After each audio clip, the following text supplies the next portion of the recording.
Chers fidèles amis de Rouge Channel, bonjour et bienvenue à ce rendez-vous d'actualité. Avant tout, je vous demande de vous abonner massivement à cette chaîne et de porter des pouces de j'aime.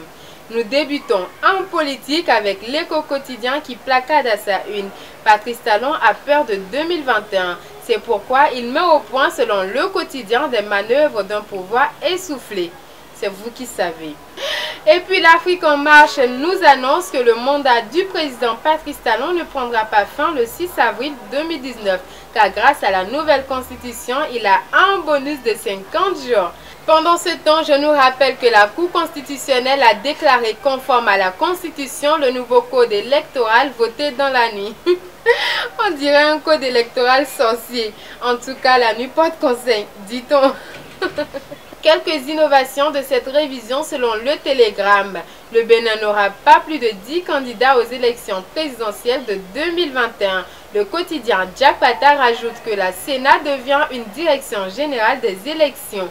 Avec le challenge, nous allons plutôt parler des nouvelles cautions dans le nouveau code électoral. Présidentielle, 50 millions, législative, 1,5 million et communale, 20 000 francs CFA. En tout cas, on retient avec le clairon que l'ancien code électoral est jeté dans la poubelle.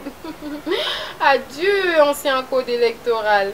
Le routier hisse à sa une à propos de la révision de la Constitution.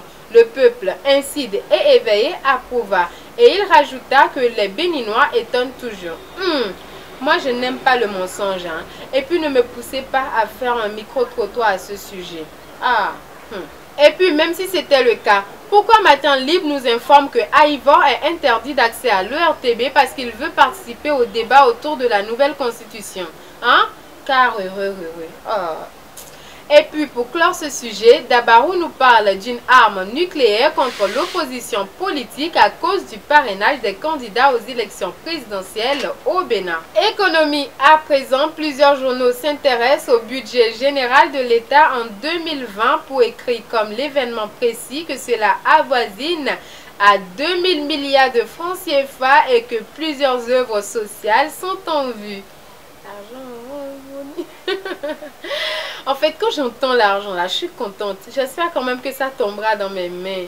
Les pharaons soulignent qu'en matière d'économie, les Béninois paieront moins d'impôts en 2020. Je pourrais enfin créer mon entreprise. Ça va bader. Et puis, Fraternité écrit un gros titre. Cap sur le budget. L'Écho Magazine s'intéresse au port de Cotonou qui, selon lui, est mal au point malgré la présence des expatriés belges. En justice, odeur de mauvaise gestion à la RAC. Scandale, le Béninois libéré met à sa une. La criette bip Bonitessi.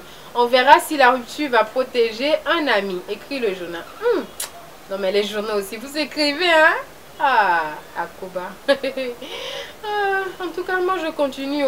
La Croix préfère aborder le sujet de l'inondation et affirme que les défis se multiplient. On sait déjà, non? La tension monte d'un cran à cause de la fermeture des frontières entre le Bénin et le Nigeria. Le potentiel parle de l'indignation de l'État béninois. Pendant que le soleil levant nous fait le point des produits importés par des Nigériens à Pobé et à Igolo.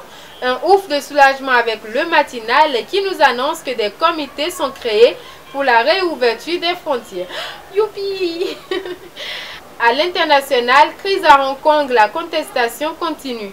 Une ministre en visite à Londres agressée. Nous finissons cette revue de presse en sport battu par les Super Aigles du Nigeria pour le compte de la première journée des éliminatoires de la CAN Cameroun 2021. Les écureuils du Bénin ont vaincu 1-0 la Sierra Leone lors de la deuxième journée. Ainsi s'achève ce rendez-vous d'actualité. Merci d'être resté connecté.